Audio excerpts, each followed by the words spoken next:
Hello everyone, कैसे हैं आप लोग। उम्मीद है आप लोग खैरियत से होंगे। हमारा अगला स्पेशल सवाल है जेईई मेन 2021 से। सवाल है दरअसल क्वाड्रेटिक इक्वेशन के चैप्टर से। ये सवाल उतना मुश्किल नहीं है कि तुम्हें हाथ लगाना पड़े, इसलिए मैं ही बना लेता हूँ। सिर्फ तुम इधर देखो। सवाल क्या कह रहा है। कहा जा रहा है कि the number of solutions of the equation log of x minus one with respect to base 4 is equal to log of x minus 3 with respect to base 2 is blank. क्या मतलब हुआ सवाल का। सवाल सिंपली कह रहा है कि इस इक्वेशन का कितना सोल्यूशन होगा, यानी कि कितना रूट होगा। कैसे पता चलेगा। हमें इस इक्वेशन को सॉल्व करना पड़ेगा और उसके बाद बताना पड़ेगा कि कितना रूट पॉसिबल है। ठीक है ना। आ जाओ। तो जो इक्वेशन दिया गया है पहले उसे लिख लेते हैं। तो log of x minus one with respect to base 4 is equal to log of x minus 3 with respect to base 2। ठीक है, इसे इक्वेशन 1 मान लेते हैं। देखो ये इक्वेशन किस कंडीशन पर वैलिड होगा, पहले वो कंडीशन निकाल लेते हैं, उसके बाद इसको सॉल्व करेंगे। ठीक है ना। अब देखो लॉग हम लोग सिर्फ पॉजिटिव क्वांटिटी का डिफाइन करते हैं, है ना। इसलिए x माइनस वन क्या होना चाहिए, x माइनस वन 0 से बड़ा होना चाहिए और x माइनस 3 भी 0 से बड़ा होना चाहिए, है ना। तो यहाँ से x 1 से बड़ा होना चाहिए और यहाँ से x 3 से बड़ा होना चाहिए। ठीक है ना। अगर हम इन दोनों कंडीशन को कंबाइन करेंगे तो कंबाइनिंग द कंडीशंस, दोनों कंडीशन को अगर कंबाइन कर दिया जाए तब क्या मिलेगा, हमें मिलेगा x ग्रेटर देन 3। क्लियर है ना।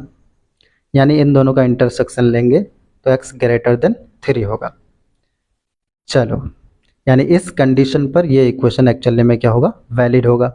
अब हम लोग इस इक्वेशन को सॉल्व करेंगे। तो इक्वेशन लिख लिया जाए फ्रॉम इक्वेशन 1।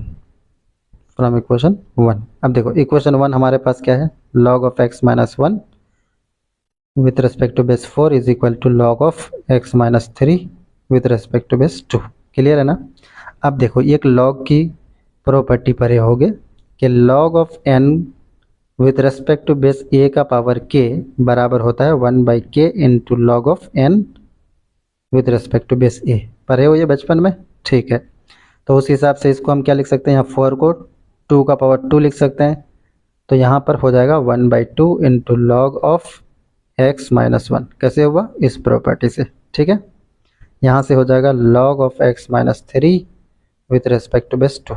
अब देखो ये जो 1/2 है ना, इस 2 को उधर लेकर के चल जाओ तो यहाँ हो जाएगा log of x minus one is equal to 2 into log of x minus 3। ऐसा होगा कि नहीं होगा। अब मुझे बताओ अगला स्टेप क्या लेना चाहिए।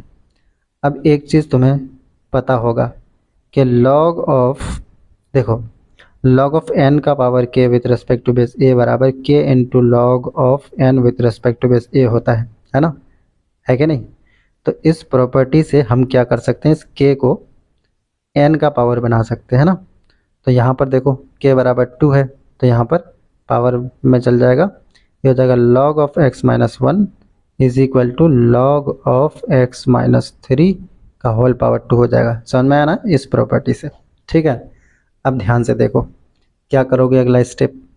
तो देखो दोनों तरफ बेस क्या है, 2 ही है ना। बेस लिखना भूलना नहीं, हर जगह बेस 2 है। दोनों तरफ बेस 2 है तो लॉग अपने आप हट जाएगा। तो ये हो जाएगा x माइनस वन बराबर x माइनस 3 का होल स्क्वायर। अब देखो इसे हम क्या लिख सकते हैं, x माइनस 3 का होल स्क्वायर बराबर x माइनस वन। अब देखो a माइनस बी का होल स्क्वायर के फॉर्मूले से अगर तोड़ोगे तो ये हो जाएगा x square minus 6x plus 9 is equal to x minus one. अब सबको एक तरफ लेकर के आ जाओ तो ये हो जाएगा एक्स स्क्वायर माइनस 7x और ये प्लस 10 इज इक्वल टू 0। अब क्वाड्रेटिक इक्वेशन तो तुम्हें बचपन से सॉल्व करना आता है, जब पैदा हुए थे तभी हम लोग सीख लिए थे। यहाँ से x बराबर कितना आ जाएगा, 2 और 5 आएगा। देखो x की दो वैल्यू आई 2 और 5, लेकिन क्या दोनों एक्सेप्ट होगा या इनमें से कोई एक रिजेक्ट होगा। तो ध्यान से देखो भाई, x क्या होना चाहिए, 3 से बड़ा होना चाहिए। इसी कंडीशन पर ये इक्वेशन वैलिड था ना, ये इक्वेशन इसी कंडीशन पर वैलिड है। तो अब ज़रा देखो तो x 3 से बड़ा होना चाहिए, इसका मतलब 2 तो रिजेक्ट हो जाएगा, है ना। 2 रिजेक्ट हो जाएगा, है कि नहीं। तो थोड़ा सा इज्जत से रिजेक्ट करना, नहीं तो बुरा लग जाएगा बेचारे को। तो यहाँ से सिर्फ x बराबर 5 क्या होगा, एक्सेप्टेड वैल्यू। तो बताओ तो कितना रूट मिला, 1 रूट है ना। तो एक ही सॉल्यूशन होगा इस इक्वेशन का। सिंपल सी बात है कि नहीं है।